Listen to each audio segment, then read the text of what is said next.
آج ہے 6 جون اور آج ہے منگل کا دن۔ آج کی تہلکہ خیز خبر آپ کے سامنے میں رکھنے جا رہا ہوں، تو ویڈیو کو شروع سے لے کر اینڈ تک اگر آپ دیکھیں گے تب بھی آپ کو بہت زیادہ فائدہ ہو سکتا ہے۔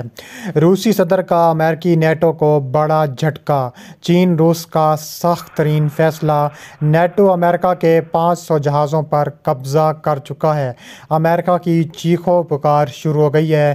جو بائیڈن اس وقت یورپ پہنچنے والے ہیں، جو بائیڈن کا تاریخی اعلان بھی سامنے آ سکتا ہے۔ ویڈیو کی تفصیلات میں آگے بڑھنے سے پہلے ہماری ویڈیو کو لائک کر دیں، چینل کو سبسکرائب کر کے بیل آئکن پر ضرور کلک کر دیں۔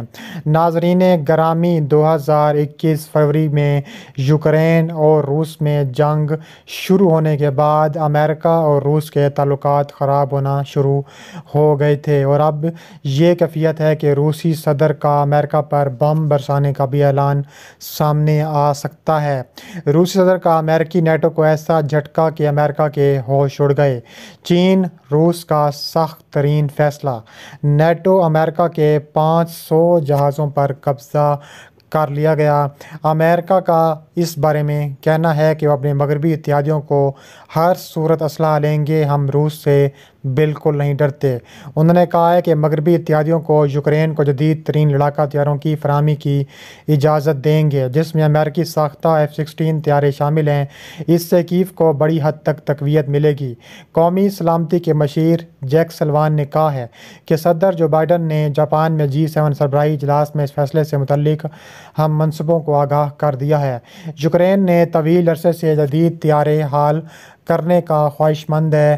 اس کے علاوہ صدر ولادیمیر زیلنسکی نے اس اقدام کو تاریخی فیصلہ قرار دیا ہے۔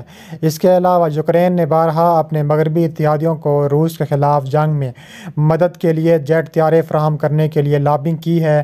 سنیچر کے سرکاری اعلان سے قبل صدر زیلنسکی نے کہا ہے کہ جیٹ طیارے آسمان میں ہماری فوج کو بہت زیادہ بڑھاوا دیں گے۔ انہوں نے مزید کہا کہ وہ ہیروشیما میں G7 سربراہی اجلاس میں اس منصوبے کے عملی نفاذ پر تبادلہ خیال کے منتظر ہیں، جہاں وہ اتوار کو پہنچیں گے۔ امریکہ یوکرین کو جدید لڑاکا ہتھیاریں فراہم کرنے کے بارے میں شکوک و شبہات کا شکار ہے۔ اس کی وجہ زمین پر فوجی مدد فراہم کرنے پر مذکور ہے۔ اس سے پہلے سینئر امریکی حکام نے BBC سے بات کرتے ہوئے سوال اٹھایا تھا کہ کیا مغرب کے فراہم کردہ لڑاکا ہتھیار اس تنازع کو ڈرامائی طور پر تبدیل کر دیں گے۔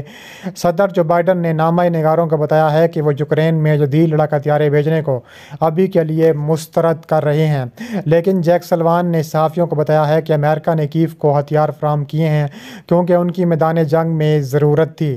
یوکرین کو جدید لڑاکا ہتھیاروں کی فراہمی شروع کرنے کے فیصلے سے ظاہر ہوتا ہے کہ تنازع ایک نئی مرحلے میں داخل ہو چکا ہے۔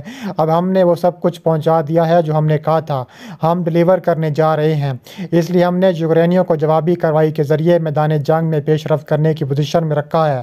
یوکرین کو روسی جارحیت کے خلاف دفاع کے لیے مستقبل میں کسی عسکری صلاحیت کی ضرورت نہیں ہے۔ اگرچہ امریکی پالیسی میں تبدیلی اہم ہے، لیکن پائلٹس کو F-16 طیارے اڑانے کی تربیت دینے میں وقت لگے گا۔ اگرچہ اس وقت بھی یوکرین کے پاس طیاروں سے زیادہ تربیت یافتہ لڑاکا پائلٹ ہیں، لیکن تجزیہ کار لڑاکا پائلٹوں کو بھی ایک نئے طیارے اڑانے کی تربیت حاصل کرنے میں 4 ماہ لگ سکتے ہیں۔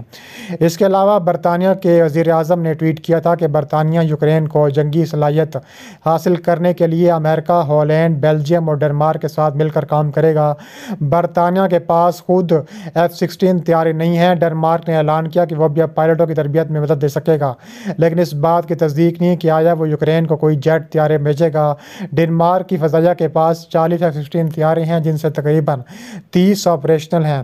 اس ہفتے کے شروع میں رشی سنک، ڈچ وزیر اعظم مارک روٹے نے کہا تھا کہ وہ یوکرین کو لڑاکا ہتھیاروں کی فراہمی کرنے کے لیے ایک بین الاقوامی اتحاد بھی بنائیں گے۔ روس کی جانب سے یوکرین کا حملہ ناکام بنانے، سینکڑوں فوجی مارنے کا ایک بار پھر دعویٰ کر دیا گیا ہے۔ روسی وزارت دفاع کے مطابق یوکرین نے جنوبی ڈونیسٹک میں 6 مشینی 2 ٹینک بٹالینز کے ساتھ حملہ کیا، جسے ناکام بنا دیا گیا ہے۔ روسی وزارت دفاع کے مطابق روسی افواج نے 250 یوکرینی فوجیوں کو ہلاک، ٹینکوں، انفینٹری گاڑیوں، 71 بند گاڑیوں کو تباہ کر دیا ہے۔ دوسری جانب غیر ملکی خبر ایجنسی کے مطابق یوکرین کی جانب سے